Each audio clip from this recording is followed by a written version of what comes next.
to be able to make more at every sale. How can I make more at every sale? And one of the ways I do that is I want to provide additional value. So my question is going to be, what else is a customer going to need from that? What else are they going to need? What else do they want? Right? Remember, they spent 6 with us. They've got 4 in their pocket. And, as I've said before, and I say this all the time, people buy what they want. They do not buy what they need. They are irrational.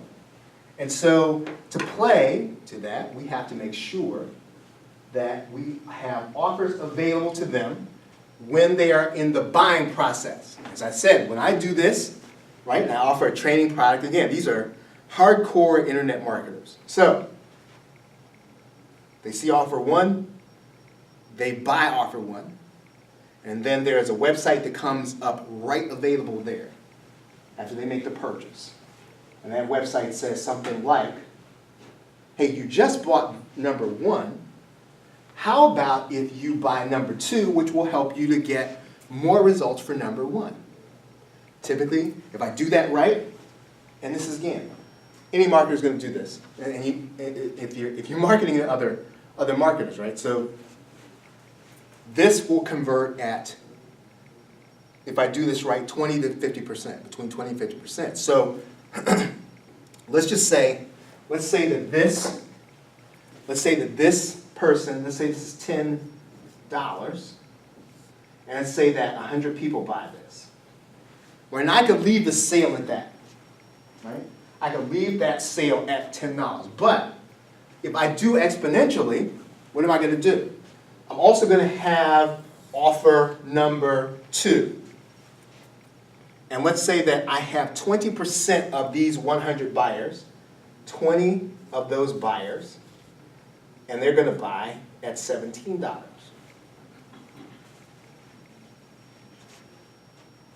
That means then that this is what? Profit. Didn't cost me anything to advertise to them. Didn't cost me anything. These are already my customers. They've already bought. What I've done is that I've shown them something relevant. I'm also going to show them, sometimes I'll even show them, a third offer. Right? And there are a number of ways you can do this. You can have a website. You can have offers 1 and 2 here. If you are in a brick and mortar store, you can have the cashier. You can have customer service people say, whenever you, and they're trained so that they say, now, whenever a customer buys this thing, make sure to offer them the manual also. So that the cashier knows, when they see the person buy this, you've trained them. And you've trained them so that they know they need to offer the manual. Right? It's training. It works the same way as a website. What we're doing is we're trying to get the opportunity to make more at every sale. Now, lastly, in terms of exponential marketing, is we want to have people buy more often. So we want to give people excuses to come back to us. Right? Again, I said this while you're out. So think of me driving with my wife, and we're driving along, and we want to spend money, so you got to give me an excuse to come to your place. Give me an excuse to come by and say, well, I got to tell me your name. I'm sorry again. Adam. So you say, I got an email from Adam today, and he says he's got 30% off this. And let's just go look at it, right?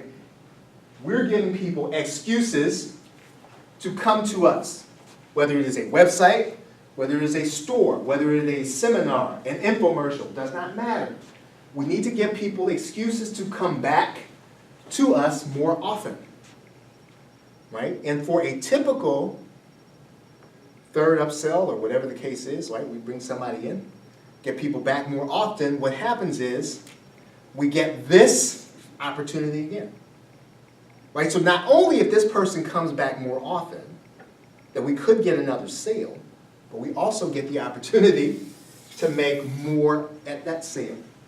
That's why this is exponential, because when we do this right, every customer gets a chance to spend more with us, And every customer that we get more of, we can bring them back more often. Right? Okay, so that is the second thing. Probably not going to get through 10. Okay, so the third thing is database. I talked a little bit about that. Database, marketing, or list building. List building. What I mean by that is email marketing lists. Now, I'm a believer in social media, and it was supposed to, and texting, and SMS. Both of those were supposed to replace email. I'm a believer in push notifications. I like all that stuff. It has not yet replaced email. And so, as of right now, in business, we still need to have customers that we can contact routinely, that we can build a relationship with. There is no other relational medium. Right? Maybe social media. Maybe social media. Maybe. Right? The problem with social media is noise. Right? It's noise. It's distraction. Right? How many of us get on Facebook or YouTube and you look up and 15 minutes has passed? We're lucky, right? Maybe more than that. And we're on there, and then and so it's cool, but I don't want to be with everybody else on there. I don't want to be with Nabisco and Pepsi, because they're all, they're throwing everything at you, and if I'm going to compete there solely, they're not going to have your attention. What I want to do, if I can, with at least some of my customers, and you have to do this also, is build a relationship where it is nothing but you. You do that through email marketing. Now, when someone buys a product from you, and there are systems that we can automate this. Now, everything that I'm talking about, right, has to be automated, right, to some degree. This is a system. So even though I'm doing these 10 things, these 10 things have to work in a system so that as we're doing business, they happen. It takes time to build them, but once they're building them and they're happening automatically, then we're making more money at every turn, right? And we're not spending more in advertising. When somebody buys, right, there's some systems that will, at minimum, put this person on my list, my email marketing list, right? If we can't do it that way, we need to offer them some kind of incentive to give them our name and email address, right? We can give them an incentive for our name, to give them our name and email address. It can be a discount. It can be more of the same, right? You get more of this if you put your name and email address in the box. We can give them help with a specific problem, but regardless, we have to get them here. We have to get them here because, again, if we don't have them, then what we have is we are advertising in the midst of noise. You are dealing with the noise of other marketers and other advertisers. And, look, it's the 2015s. People have noise that they're carrying in their head, right? People are carrying noise in their head. And so, in order to break through that noise, we have to use this medium still. And what are we trying to accomplish in this medium? I'm going to try to go through this quickly. I don't have time to cover everything, but email marketing, what we're trying to do is we want to develop a relationship. Right? It needs to be personal, and it needs to be about our business. The way we do that is, there are a couple of things. And I think the person that put it best, is a gentleman, his name is Russell Brunson. It's something that I do every day, and here's, I'm gonna kind of blow through it because I need to get through the fourth thing. To do two things. Number one, we need to bring them kind of into our world. And the way we do that is we sort of have a part of our persona that we reveal in it. A little bit every day. Right? It can be a little personal, but we're using it, right? We're using it to draw them in. The other part is we need to tell stories, personal about our business, and okay, I did not get through as much as I wanted to.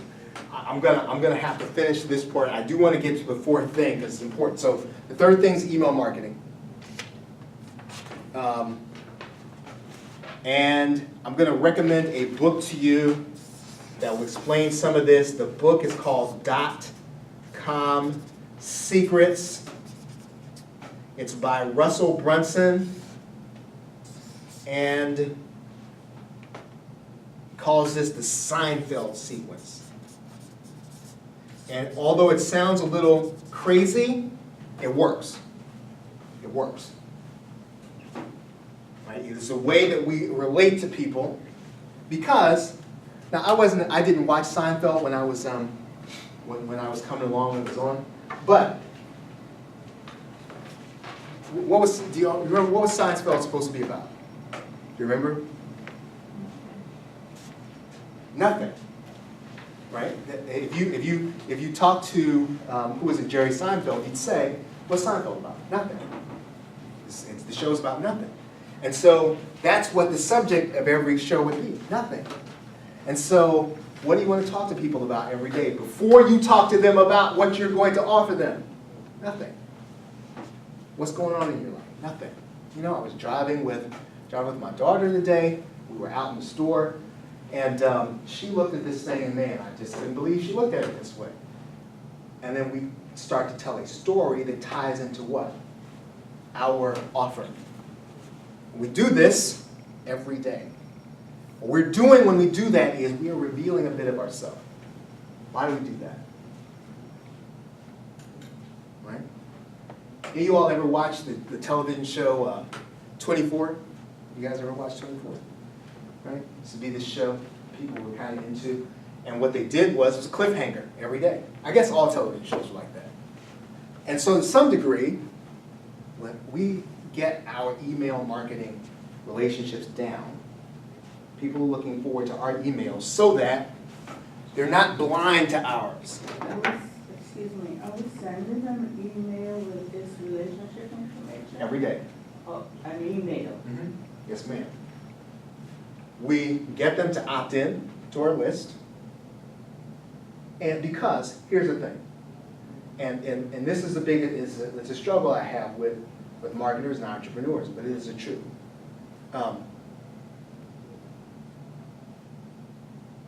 Amazon is talking to you every day, right? Walmart. Walmart every day. Out of sight, out of mind. It works the opposite of what you think. You think, and you're going to get people to unsubscribe. They're probably going to buy from you a second time anyway. So you can't do email marketing based on the people who are going to unsubscribe. You do email marketing because you want your customer. So there are some customers who want us. That's who we want. We want to talk to them. And so in order to get them, unfortunately, to break through the noise, we need to talk to them every day. And that's why we talk to them on a personal level. Email comes from Sarah. It doesn't come from our company. Because again, I'm blind to this. Here's my email box. And you know, in the midst of frustration, well, let me see if Brian's talking. So we will cut through all this other stuff in order to get to the one where we've got the personal relationship. Sometimes we won't. Sometimes it's not going to open up an email at all. But we want to be able to cut through the clutter, and we can't cut through the clutter until we're personal, right? Again, the book is .com Secrets. Fantastic book. I think it was written about 5 years ago. But what he talks about in terms of email marketing, rock solid. Rock solid. Okay. Number 4. And then this will be the last one I'll get to. And again, interrupt me if you have questions.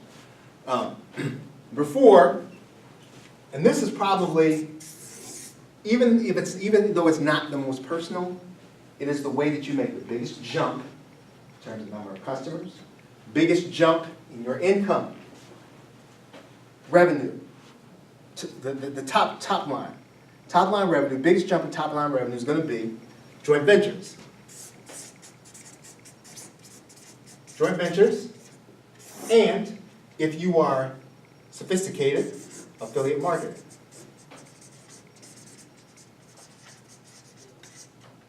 Joint ventures means how you do a joint venture in a small business. Well, I want to work with customers. I want to work with businesses that are in my market who sell to my customer, and I sell to their customer, but I do not compete with them.